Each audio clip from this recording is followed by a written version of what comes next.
What's going on, guys? Thanks for coming by and welcome to a segment that I'll be doing this month called Countdown to Endgame, where I'll be talking to you about the past 21 MCU movies that have been released leading up all the way to Avengers Endgame on April 26th. It's April 6th right now, so that gives me less than 3 weeks to talk to you all about each movie. So I'll really be challenging myself here, and along with that, I'll be simultaneously watching all the movies.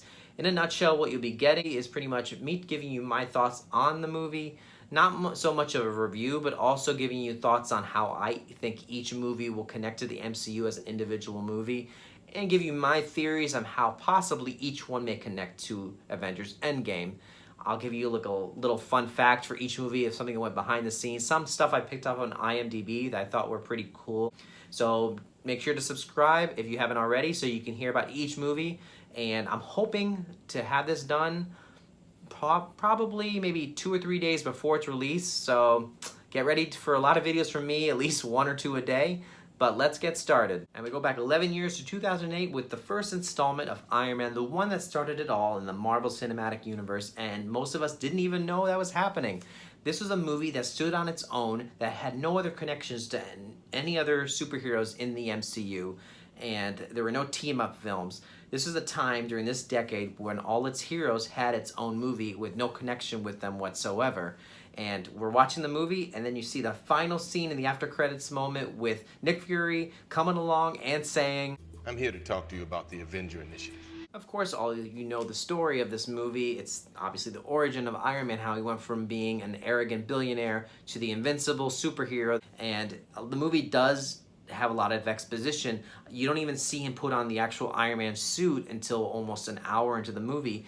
And the main battle that happens between him and Ironmonger doesn't happen until the last 15 minutes of the movie. But it still is a great movie telling the story of this character, and you really get invested.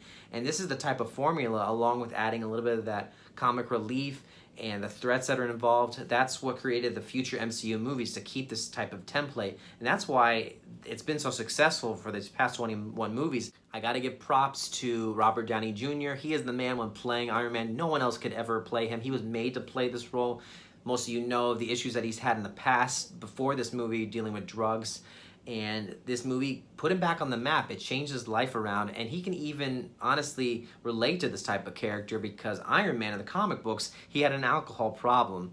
And in the movies, they kind of changed that due to the fact that it was technically a Disney movie. They had to make it a little bit more kid-friendly in certain ways. So they changed the alcohol problem to more of like a panic, anxiety type of thing, dealing with his work. And you see that a lot more in Iron Man 3, which I'll talk about later on, but they changed that. But nonetheless, that's something that he can relate to as a character, so that's why I think he does so good with the role. And honestly, this is one of Marvel's best casting decisions in all of the MCU. So fun fact for this movie, and really thought-provoking, as you all recall, when Tony Stark is rescued and brought back to America, the first thing he asks for, other than having a conference with reporters, is that he wants an American cheeseburger. So obviously they get one, they get to the conference area, and you see it's a bag that says Burger King. Well, according to a certain interview, Robert Downey Jr. said that when he was still high on drugs, he was in a car with all his drugs around him, and he ordered some burgers from Burger King. He ate that burger, and he said it was the most disgusting burger he's ever eaten. Apparently, around that time, that's when his eyes were open. He decided to throw most of these drugs out into the ocean, and he thanked Burger King for having his eyes open and realizing that what he was doing was wrong, and this was an addiction that just had to stop. So I don't know if this was his idea or if someone gave him this idea after sharing that story, but in the movie, it's around the same time when Tony realizes that what he has been doing with his company is wrong and making weaponry to cause war instead of stopping it. And he wants to now, after being kidnapped, he wants to stop making weapons and bring peace to the world. So that was a nice little reflection between the movie and real life. As for how this movie connects to the MCU as an individual film, the first 5 up until the first Avengers movie, they're all really their own standalone films with a little bit of a glimpse at the end of each one connecting to the rest of the universe. Here I already mentioned that Nick Fury comes to Iron Man telling him about the Avengers Initiative, which kind of opens the door that there is a bigger universe out there.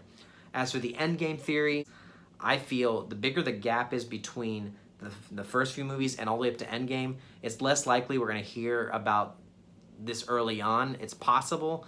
One of the ways I think it's possible is because the theories flying around for Endgame is that there's a time travel quantum realm theory. I believe that's the one that makes the most sense. Usually time travel doesn't really work in all movies. Sometimes it does. Sometimes it's an easy way out, but this one, I think it's going to make sense because that's the only way it's going to stop Thanos. And with this movie, with Endgame, I don't know if Tony would go all the way back to the past in this point in time because it doesn't really affect the Infinity Stones. Though, if he does, it's possible he may alter the point to where he never became Iron Man, maybe for the good of it. Someone may sacrifice their life. It could be him. So I don't think this movie's going to connect as much to Endgame, but if it does, that's what I'm thinking the direction they may be taking. And that was Iron Man. I hope y'all enjoyed that, guys. For my next video will be in the Incredible Hulk. Hoping to have that one up as late as tomorrow night. But in the meantime, tell me in the comments below, what do you think the connection between this movie and Endgame is? And if this is one of your favorite movies as a whole in the MCU, don't forget to like and subscribe. I hope you join me on this journey that I'll be doing, talking about all the MCU movies. I'm excited about this.